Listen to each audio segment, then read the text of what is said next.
नमस्कार। सोयाबीन में इल्लियों का दौर चल रहा है। पिछले 2-3 दिन से मैं भी फील्ड में था। मैंने जो चीज़ें देखी हैं, मैंने जो अनुभव किया है, वो मैं आपके साथ शेयर करना चाहूँगा। देखिए, सोयाबीन में फ़िलहाल या तो कुछ खेतों में इल्लियाँ हैं या इल्लियाँ आने वाली हैं, क्योंकि तितली दिखाई दे रही है। तो सोयाबीन में अभी इल्लियों का खासकर अटैक देखने को मिल रहा है। बिहार हेरी कैटरपिलर, बालों वाली लट ज़्यादा खतरनाक नहीं है, चिंता करने की बात नहीं है। इसके अलावा तंबाकू की इल्ली बहुत ज़्यादा इसका अटैक नहीं दिख रहा, लेकिन कहीं कहीं देखने को इसका मिल रहा है। इसके अलावा सबसे डेंजरस और नुकसान कर रही है और उसका पता भी नहीं चल रहा है, वो है चने की जो इल्ली होती है, जो फली में छेद करके खाती है, वो नुकसान कर रही है। किसान को पता नहीं है, ऊपर से पत्ती ठीक दिख रही है, कुछ कुछ पौधे जैसे तंबाकू की इल्ली और आपकी बालों वाली इल्ली में बाहर से ही दिखाई दे सकता है, सफ़ेद ऐसे भी नहीं दिखाई दे रहे हैं और वो अंदर ही अंदर नुकसान कर रही है और सीधा फली के ऊपर अटैक कर रही है।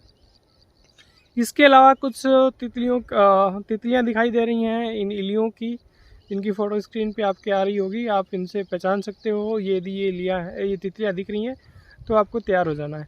आपको करना क्या है, रक्षाबंधन तक आपकी क्या प्लानिंग होनी चाहिए। मैं भी अगले 3-4 दिन बाहर रहूँगा सोयाबीन वाले एरिया से, इसलिए मैं आपको आगाह करके जाना चाहता हूँ।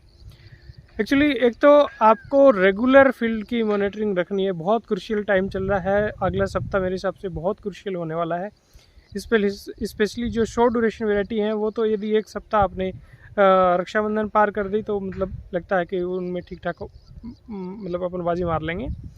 तो आपको रेगुलर मॉनिटरिंग करनी है। आपको पत्ती कटी फटी दिखाई दे रही है एक थोड़ी बहुत, तो आपको स्प्रे नहीं करना है। आपको तितली दिखाई दे रही है तो भी स्प्रे नहीं करना है। आपको कोई इक्की दुक्की कहीं कोई हरी लट से मिल ऊपर जैसा दिख रहा है तो भी स्प्रे नहीं करना है।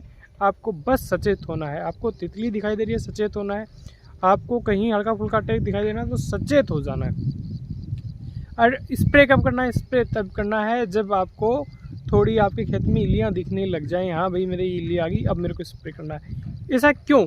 ऐसा इसलिए कि आप में से ज़्यादातर लोग मेरे को ये पूछ रहे हैं कि साहब मैं कोराजन यानी क्लोरेंट्रानिप्रोल का स्प्रे कर दूँ, मैं फलाने का स्प्रे कर दूँ, मैं धिकड़ी का कर दूँ, एक स्प्रे कर पाऊँगा, फिर इल्ली नहीं आए, ऐसा कुछ हो जाए तो ठीक रहे।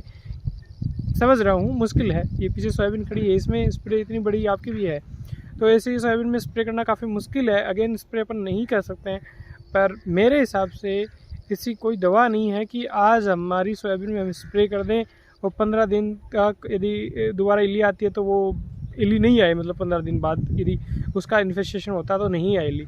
ऐसा कुछ नहीं है।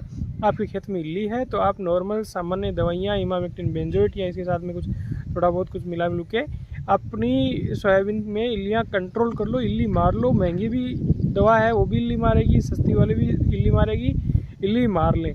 आपने यदि क्लोरेंट्रानिप्रोल भी स्प्रे किया है और 10-12 दिन के बाद में अगेन यदि इल्ली का इन्फेस्टेशन होता है तो वो दवाई आपको प्रोटेक्ट नहीं कर पाएगी।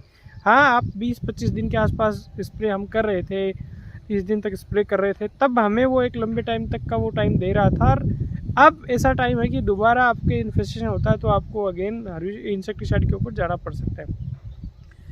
तो नटशेल में यही कहूँगा कि रेगुलर मॉनिटरिंग रखें। इल्ली हो तभी स्प्रे करें, अदरवाइज़ वो इल्ली के पहले आपने स्प्रे किया, फिर इल्ली आई तो वो 3-4 दिन का भी टाइम आपका गया, वो वेस्ट गया।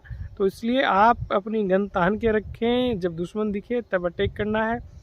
तितली दिख गई तो भी वो इकोनॉमिक लॉस नहीं करेगी। तितली दिखी, वो अंडे देगी, फिर अंडे से बच्चा निकलेगा, बच्चा निकलने के बाद कंट्रोल रहे। इल्ली कोई बड़ा इशू नहीं है। प्लीज़ आप टेक केयर करें।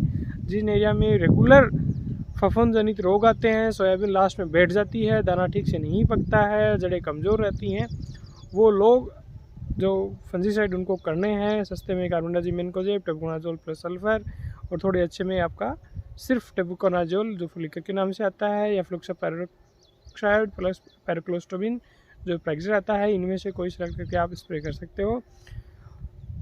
थोड़ा खर्चे का भी आपको ध्यान में रखना है। सोयाबीन तो पैदा हो जाएगी, लेकिन उससे ज़्यादा हम खर्चा कर देंगे, वो भी अच्छी बात नहीं है। उम्मीद करता हूँ जानकारी ठीक लगी होगी। आपके कोई भी क्वेश्चन है तो आप प्लीज़ कमेंट बॉक्स में छोड़ सकते हो।